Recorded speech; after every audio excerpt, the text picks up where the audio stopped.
தந்தை மகன் தூயாவியாரின் பெயராலே ஆமென். நம் ஆண்டவராகிய இயேசு கிறிஸ்துவின் அருளும் கடவுளின் அன்பும் தூய ஆவியார் நட்புறவும் உங்கள் அனைவரோடும் இருப்பதாக. உம்மான்மாவோடும் இருப்பதாக. ஆண்டவன் இயேசுவில் அன்பார்ந்தவர்களே, இன்று திருப்பலியை சிறப்பாக நாங்கள் மத்திய கிழக்கிலே வாழுகின்ற மக்களுடைய கருத்துக்களுக்காக நாங்கள் ஒப்புக் கொடுக்கின்றோம்.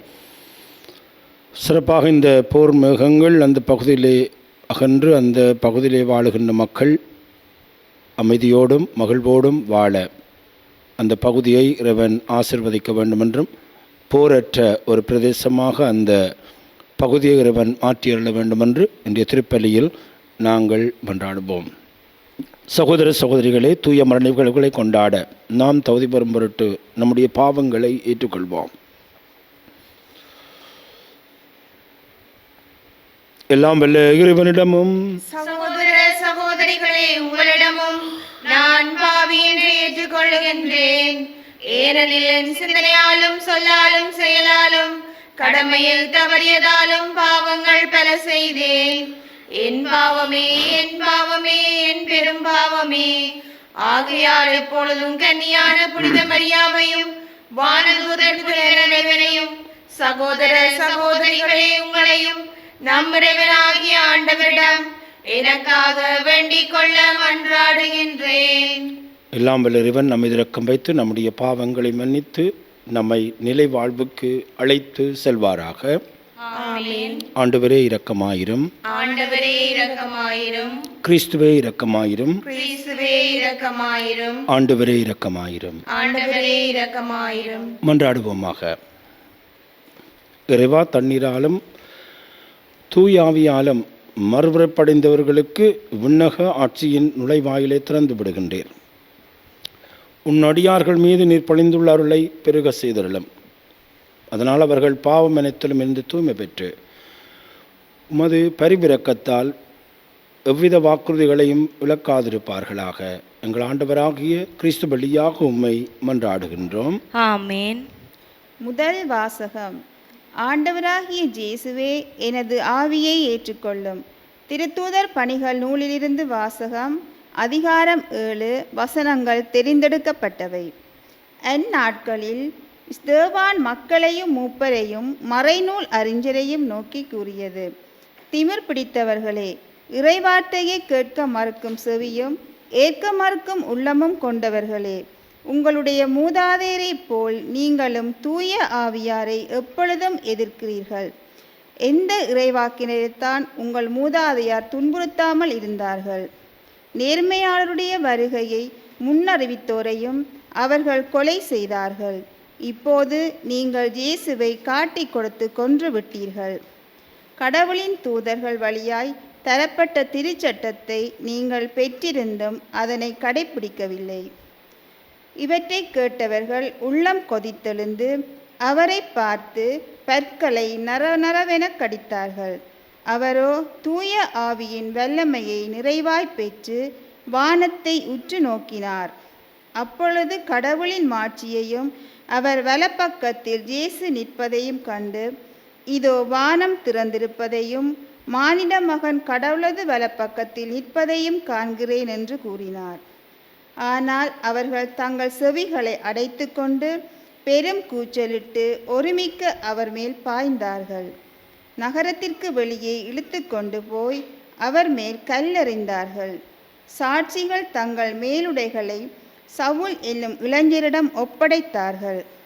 அவர்கள் ஸ்தேவான் மீது கல்லெறிந்து, அவர் ஆண்டவராகிய இயேசுவே, எனது ஆவியை ஏற்றுக்கொள்ளும் என்று வேண்டிக் கொண்டார்.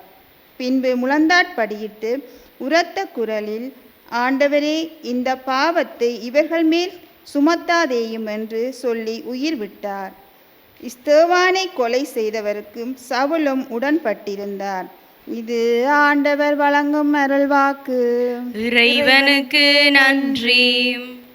உங்கள் பதிலாக உமது கையில் என் உயிரை ஒப்படைக்கின்றேன். உமது கையில் என் உயிரை ஒப்படைக்கின்றேன். உமது கையில் என் உயிரை ஒப்படைக்கின்றேன். எனக்கு அடைக்கலம் தரும் கற்பாறையாயிரும், என்னை பாதுகாக்கும் வலிமை மிகு கோட்டையாயிரும். ஆமென். கற்பாறையும் கோட்டையும் நீரே, உமது பெயரின் பொருட்டு எனக்கு வழிகாட்டி என்னை நடத்தியருளும். உமது கையில் என் உயிரை ஒப்படைக்கின்றேன். உமது கையில் என் உயிரை ஒப்படைக்கின்றேன். வாக்கு பிரலாத இறைவனாகிய ஆண்டவரே, நீர் என்னை மீட்டருளினீர். நானோ பயனற்ற சிலைகளின் பற்றுடையோரை வெறுத்து ஆண்டவர் மீது நம்பிக்கை வைக்கிறேன். உமது பேரன்பின் நான் களி கூறுவேன், அக்களிப்பேன். உமது கையில் என் உயிரை ஒப்படைக்கின்றேன். உமது முகத்தின் ஒளி அடியேன் மீது வீசும்படி செய்யும். உமது பேரன்பால் என்னை விடுவித்தருளும். மனிதரின் சூழ்ச்சி நின்று அவர்களை காப்பாற்றி உமது முன்னிலையின் மறைப்பினுள் வைத்துள்ளீர். நாவுகள் கிளம்பும் பூசலில் நின்று அவர்களை பாதுகாத்து உமது கூடாரத்தினுள் வைத்து காக்கின்றீர்.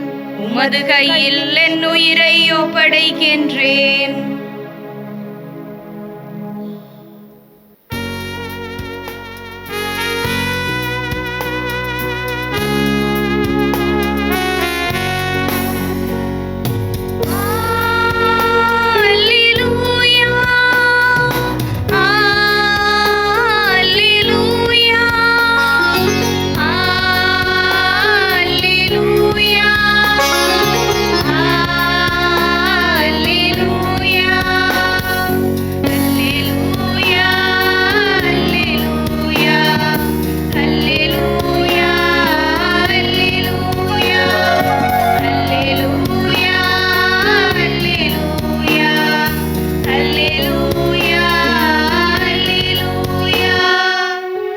வாழ்வு தரும் உணவு நானே, என்னிடம் வருபவருக்கு பசி இராது என்கின்றார் ஆண்டவர். அல்லேலூயா.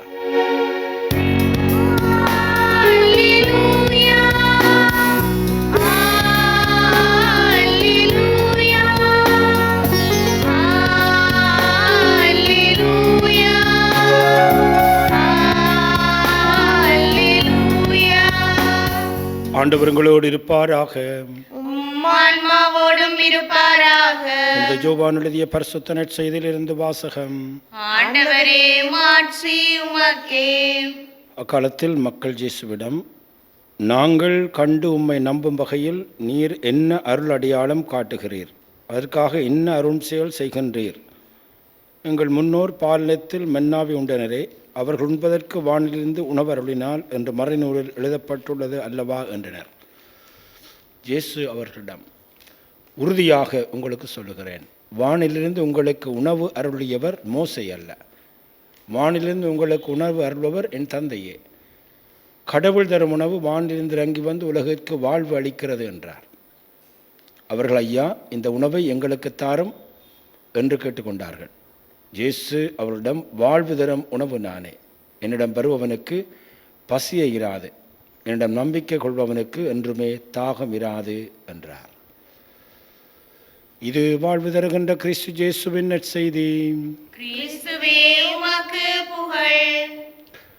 ஆண்டவன் இயேசுவில் அன்பார்ந்தவர்களே, இன்றைய முதல் வாசகத்திலே திரு அவையினுடைய முதலாவது வேத சாட்சியாகிய ஸ்தேவானுடைய மரணத்தை நாங்கள் இன்று நினைவு கூறுகிறோம். சிறப்பாக இதிலே நாங்கள் பார்க்க வேண்டிய விடயம் என்னவென்றால், இயேசு எவ்வாறு மரணித்தாரோ அவ்வாறான ஒரு மரணத்தை புனித ஸ்தேவானும் தன்னுடைய வாழ்க்கையிலே அரவணைத்துக் கொள்கிறார். இயேசு மரணிக்கிற பொழுது, தந்தையே, இவர்கள் அறியாமல் செய்கிறார்கள், இவர்களை மன்னியும் என்று சொன்னது போல, அவரும் இந்த தன்னுடைய கல்லார் அறிந்தவர்களை, ஆண்டவராகிய இயேசுவே, என்னுடைய ஆவியை ஏற்றுக்கொள்ளும், ஆண்டவரே, இந்த பாவத்தை இவர்கள் மேல் சுமத்தாதையும் என்று அந்த அழகான வார்த்தைகளை சொல்லித்தான் அவர் மரணிக்கிறார். இந்த மரணத்தில் ஒரு விசேட அம்சம் என்னவென்றால், அவர் மரணிக்கிற பொழுது சவுல் என்கின்ற ஒரு இளைஞன் அங்கே நிற்கிறான். அவனும் ஒரு மரண வெறி கொண்ட ஒரு இளைஞனாக இருக்கிறான். அங்கே அவன் இந்த ஸ்தேவானை இழுத்து கொண்டு போய் கல்லறிகிற பொழுது சாட்சிகள் தங்கள் மேலுடைகளை சவுல் என்னும் இளைஞரிடம் ஒப்படைத்தார்கள். இந்த வசனம் ஆழமாக சிந்திக்கப்பட வேண்டியது. சவுல் என்கின்ற இளைஞரிடம் சாட்சிகள் அந்த உடைகளை ஒப்புக் கொடுத்தார்கள். ஆனால் அந்த இளைஞன் அதை பார்த்து கொண்டிருக்கின்ற பொழுது அந்த கணம்தான் சவுலுடைய மனமாற்ற கணம் என்று சொல்லுகிறார். பின்பு நாங்கள் பார்க்கிறோம், டமஸ்கு நகரில் சவுலை இயேசு பவுலாக மாற்றுகிறார். ஆனால் அந்த மனமாற்றத்தினுடைய விதைகள் எங்கே ஆரம்பமாகிறது என்றால், இங்கு அந்த இளைஞன் அந்த ஸ்தேவான் மரணிக்கிறதை பார்க்கிற பொழுது, அந்த மரணத்திலே இருக்கின்ற அந்த அழகான அம்சத்தை பார்க்கிற பொழுது அவருக்குள்ளே இந்த மனமாற்றத்தினுடைய விதைகள் அங்கே வருகின்றன. மொத்தத்திலே இந்த ஸ்தேவானுடைய இறப்பு சவுலுக்கு ஒரு வாழ்வை கொடுக்கிறதை நாங்கள் பார்க்கிறோம். இன்னும் இந்த ஸ்தேவானுடைய இந்த மரணத்தை தொடர்ந்து தான் இன்னும் அதிகமாக மக்கள் துன்புறுத்தப்பட அவர்கள் பல நாடுகளுக்கு போக அங்கே திருச்சபை பரவுகிறதையும் பார்க்கிறோம். ஆகவேதான் இந்த ஸ்தேவானுடைய இந்த மரசாட்சி மரணம் திருச்சபையிலே ஒரு பெரும் அப்போஸ்தலரை உருவாக்கியது. புறவினத்தாருடைய அப்போஸ்தலன் சொல்லுகின்ற இந்த சவுல் பவுலாக மாறியது, அதனுடைய விதைகள் இங்கே தான் இருக்கின்றன. ஆகவே இந்த நாளிலே நம்முடைய திருவைக்கு தந்திருக்கின்ற முதலாவது மறைசாட்சியாகிய ஸ்தேவானுடைய வாழ்வுக்காக நாங்கள் நன்றி கூறுகிறோம். இவரை தொடர்ந்து ஆயிரம் ஆட்கள் தங்களுடைய வாழ்வை இந்த திருவைக்காக அர்ப்பணித்திருக்கிறார்கள். நாங்கள் பார்க்கிற பொழுது கொழும்பிலே இந்த ஈஸ்டர் அண்டு கொலை செய்யப்பட்ட இந்த தாக்குதலில் கொலை செய்யப்பட்டவர்களை இப்பொழுது இயேசுவுடைய சாட்சிகள் என்று அறிக்கையிடப்பட்டிருக்கிறது. வத்திக்கானினாலே விசுவாசத்தினுடைய வீரர்கள் என்று அறிக்கையிடப்பட்டிருக்கிறது. இந்த வரிசையில் எத்தனையோ பேர் தங்களுடைய வாழ்க்கையினுடைய அந்த வாழ்வை இயேசுவுக்காக அர்ப்பணித்திருக்கிறார்கள். அது எங்கு ஆரம்பமாகிறது என்றால் இந்த ஸ்தேவானுடைய உன்னதமான மரணத்திலிருந்து. ஆகவே அவருடைய வாழ்வுக்காக நாங்கள் நன்றி கூறி, நாங்களும் எங்களுடைய வாழ்க்கையிலே நம்முடைய வாழ்வினால் இறைவனுக்கு நாங்கள் சாட்சி புரிய இறைவன் நமக்கு துணை செய்ய வேண்டும் என்று மன்றாடுவோம். இந்த வேளையில் எங்களுடைய தேவைகளை ஆண்டவரிடம் சமர்ப்பிப்போம். பாதுகாக்கும் பரம்பொருளே இறைவா, எம் திருத்தந்தை, ஆயர்கள், குருக்கள், துறவியர், பொதுநிலையினர் அனைவரும் தம் துன்ப நிலையில் இறைவார்த்தை நற்கருணை ஆகியவற்றால் வலிமையடைந்து உம் பணி செய்வதற்கு வேண்டிய அருளை பொழிந்தருள வேண்டுமென்று இறைவா உம்மை மன்றாடுகின்றோம். ஆண்டவரே, எங்கள் மன்றாட்டை கேட்டருளும். அருளின் ஊற்றே இறைவா, நாம் உம்மை முழுமையாக அறிந்து கொண்டு உமது வார்த்தையின் வழியில் எம்மையும் பிறரையும் அன்பு செய்து உமக்கு உகந்த வாழ்வு வாழ்ந்து எங்களது வாழ்வின் மூலம் நற்செய்தியை பறைசாற்றுபவர்களாக வாழ வரம் பெறல வேண்டுமென்று இறைவா உம்மை மன்றாடுகின்றோம். ஆண்டவரே, எங்கள் மன்றாட்டை கேட்டருளும். எம் பாவங்களுக்கு கழுவாயாக வந்த இறைவா, எம் இளைய தலைமுறையினர் உம் வாழ்வு தரும் வார்த்தைகளை தியானித்து இவ்வுலக மாய கவர்ச்சிகளிலும் பாவங்களிலும் மூழ்கி விடாமல் உமக்கு சான்று பகர்ந்து வாழ வரமருள வேண்டுமென்று இறைவா உம்மை மன்றாடுகின்றோம். ஆண்டவரே, எங்கள் மன்றாட்டை கேட்டருளும். கருணை கடலே இறைவா, மனித உள்ளங்களில் ஏற்படும் போட்டி, பொறாமை, தீய எண்ணங்கள் என்பவற்றிலிருந்து நாம் விடுபட்டு நாம் உள்ளம் கொண்டவர்களாக வாழ வரம்பெறல வேண்டுமென்று இறைவா உம்மை மன்றாடுகின்றோம். ஆண்டவரே, எங்கள் மன்றாட்டை கேட்டருளும். நம்முடைய தனிப்பட்ட தேவைகளுக்காக ஆண்டவரை பார்த்து மன்றாடுவோம். அன்பு தந்தை இறைவா, மீண்டும் ஒருமுறை இந்த நாளுக்காக உமக்கு நன்றி கூறுகின்றோம். மத்திய கிழக்கிலே வாழுகின்ற மக்களை பொருட்படுத்தலும் அவர்கள் மகிழ்ச்சியோடும் சமாதானத்தோடும் வாழுகின்ற நாட்களை நீரே கொடுத்தருள வேண்டுமென்று எங்கள் ஆண்டவர் ஆகிய கிறிஸ்து வழியாகவும் மன்றாடுகின்றோம். ஆமென்.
சகோதர சகோதரிகளே, நாம் அனைவரும் ஒப்புக் கொடுக்கும் இப்பலி எல்லாம் வல்ல தந்தையாகிய இறைவனுக்கு ஏற்றதாகும்படி மன்றாடுங்கள். ஆண்டவர் தமது பேரின் புகழ்ச்சிக்காகவும் ஆட்சிக்காகவும் நமது நன்மைக்காகவும் புனித திரு அவை அனைத்து நலனுக்காகவும் உமது கையிலிருந்து இப்பலியை ஏற்றுக்கொள்வாராக. ஆண்டவரை அக்குளிப்பெறும் திரு அவையின் காணிக்கைகளை ஏற்றுக்கொள்ள வேண்டும் என்று உம்மை வேண்டுகின்றோம். இப்பெரும் மகிழ்ச்சிக்குரிய காரணத்தை நீ தந்ததால் அதன் பயனாக முடிவில்லாத பேரின்பத்தையும் எங்களுக்கு அருள்வீராக. எங்கள் ஆண்டவராகிய கிறிஸ்து வழியாக கொண்டாடுகின்றோம்.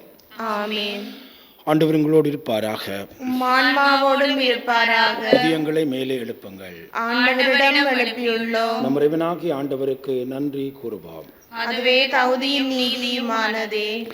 ஆண்டவரே, காலத்தில் உம்மை புகழ்ந்துரைப்பதும் எல்லாவற்றிற்கும் மேலாக எங்கள் பாஸ்காவாகிய கிறிஸ்து பலியான சிறப்பான இக்காலத்தில் உம்மை இன்னும் மிகுதியாக வாழ்த்தி போற்றுவதும் மெய்யாகவே தகுதியும் நீதியுமாகும், எங்கள் கடமையும் மீட்புக்குரிய செயலுமாகும். கிறிஸ்து எங்களுக்காக இன்னும் தொடர்ந்து தம்மை கையளித்து திருமண் இடையராது பரிந்து பேசி எங்களை பாதுகாத்து வருகின்றார். பலியான அவர் இனிமேல் சாக்க மாட்டார். கொலை செய்யப்பட்டவர் என்றென்றும் வாழ்ந்து வருகின்றார். ஆகவே பாஸ்கா மகிழ்ச்சி பொங்க அனைத்துலகின் மாந்தர் மக்களை கொண்டனர். அவ்வாறு ஆற்றல் மிக்கோரும் அதிகாரம் கொண்ட தூதர்களும் உமது மாட்சிமை புகழ்ந்து பாடி முடிவின்றி அக்களித்து சொல்லுவதாவது: தூயவர் தூயவர் தூயவர், வான்படிகளின் கடவுளாம் ஆண்டவர். விண்ணகமும் மண்ணகமும் உமது மாட்சியால் நிறைந்துள்ளன. உன்னதங்களிலே ஓசானா. ஆண்டவர் பெயரால் வருகிறவர் ஆசி பெற்றவர்.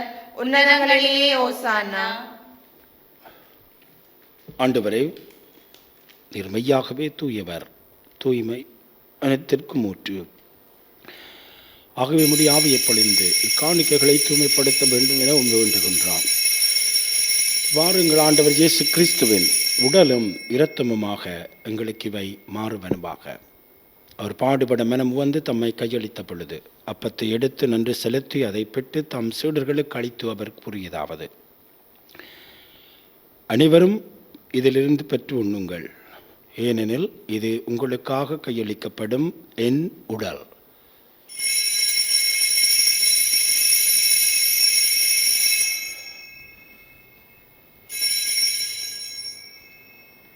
அவனுமே இரவிருந்து அருந்திய பின் கிண்ணத்தை எடுத்து மீண்டும் மக்கு நன்றி கூறி தம் சீடர்களுக்கு அளித்து அவர் கூறியதாவது: அனைவரும் இதிலிருந்து பெற்று பருகுங்கள், ஏன் இது புதிய நிலையான உடன்படிக்கைக்குரிய என் இரத்தத்தின் கிண்ணம். இது பாவ மன்னிப்புக்கென்று உங்களுக்காகவும் பலருக்காகவும் சிந்தப்படும். இதை நினைவாக செய்யுங்கள்.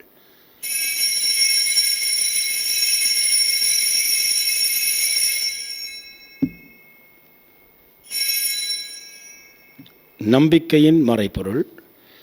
ஆண்டவரே, நீர் வருமளவும் உமது இறப்பினை அறிக்கையிடுகின்றோம், உமது உயிர்ப்பினையும் எடுத்துரைக்கின்றோம்.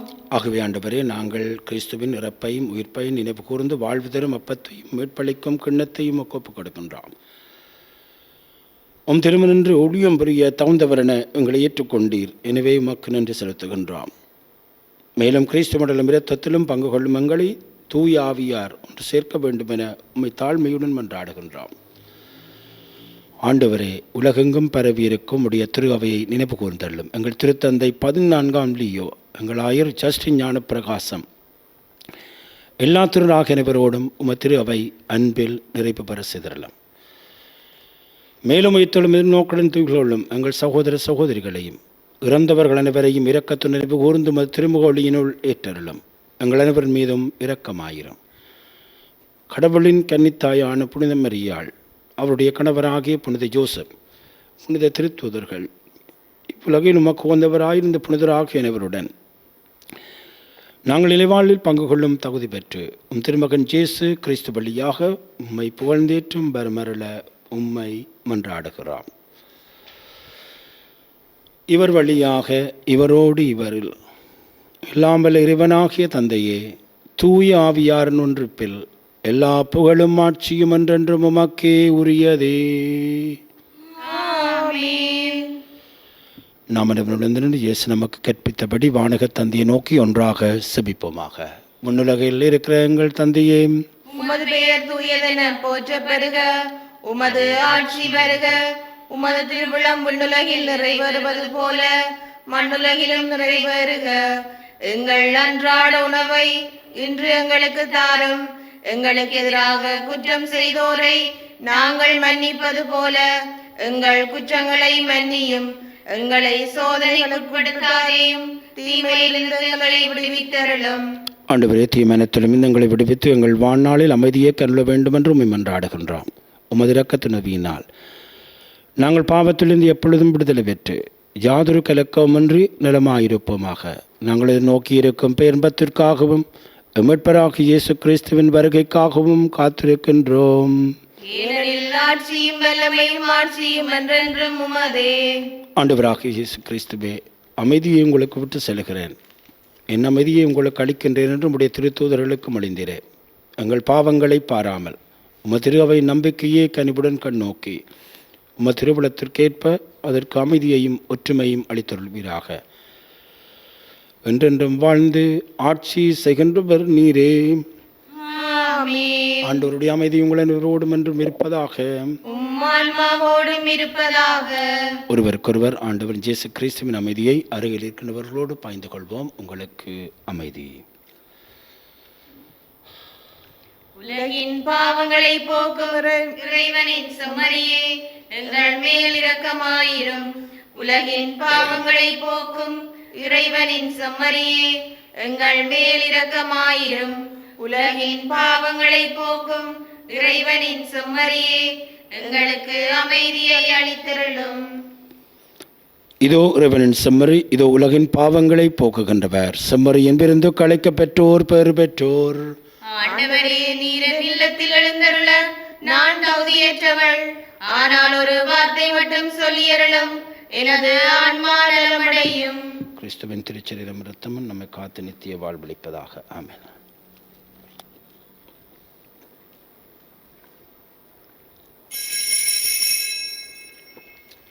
நற்கருணையில் ஆன்மீக சுபம். நற்கருணையில் உயிருடலாக வீற்றிருக்கும் ஆண்டவராகிய இயேசுவே, இத்தருணத்தில் அருட்சாதன வடிவில் உம்மை பெற்றுக்கொள்ள இயலாததால் நான் உம்மை ஆன்மீக ரீதியில் பெற்றுக்கொள்ள மிகுந்த ஆசையாயிருக்கிறேன். ஆண்டவராகிய இயேசுவே, என் உள்ளத்தில் எழுந்தருள்வாரும். ஆமேன்.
இறைவனுக்கு நன்றி கூறி செபிப்போமாக. ஆண்டவரே, நிலையான மரநிகழ்வுகளால் நீர் புதுப்பிக்க திருவுளமான மக்களை கனிவுடன் கண்ணோக்கியர்களும் வேண்டுகின்றோம். அதனால் நாங்கள் மாட்சிக்குரிய உடலின் அழிவற்ற உயிர்களுக்கு வந்து சேர்வ அருள்வீராக. எங்கள் ஆண்டவராகிய கிறிஸ்து வழியாக மன்றாடுகின்றோம். ஆமீன். ஆண்டவர் உங்களோடு இருப்பாராக. உம்மான்மாவோடும் இருப்பாராக. எல்லாம் வல்ல இறைவன் தந்தை மகன் தூயாவி நம் அனைவரையும் ஆசீர்வதிப்பாராக. ஆண்டவருடைய அன்பிலும் பாதுகாப்பிலும் சென்று வாழுங்கள். இறைவனுக்கு நன்றி.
எங்கள் இறைவா தந்தை மகன் தூய ஆவியாரின் பேராலே ஆமென்.